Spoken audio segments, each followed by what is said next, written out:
राजा दशरथ अधिकार संपन्न राजा होते।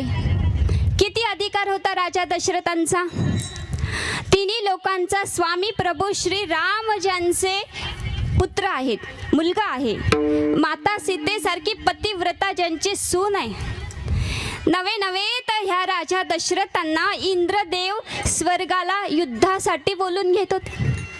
आम्हाला तर स्वप्नात सुद्धा स्वर्ग दिसत नाही, दिसतो का?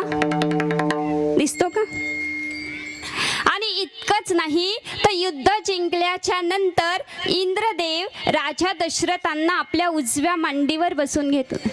इतका अधिकार होता। आणि ह्या राजा दशरथांचा जो रथ होता तो अनाक होता, अनाक म्हणजे तो ह्या मृत्यू लोकातून निघाला की थेट स्वर्गाला जात होता।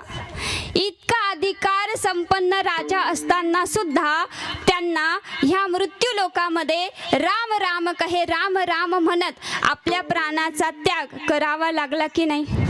मग तिथे तुमच्या आमच्या सारख्या सर्वसामान्य माणसाची काय व्यथा? याचं नावच मृत्यूलोक आहे, लक्षात घ्या। आणि इथे ज्याचा जन्म झालाय त्याचा मृत्यू अटळ आहे।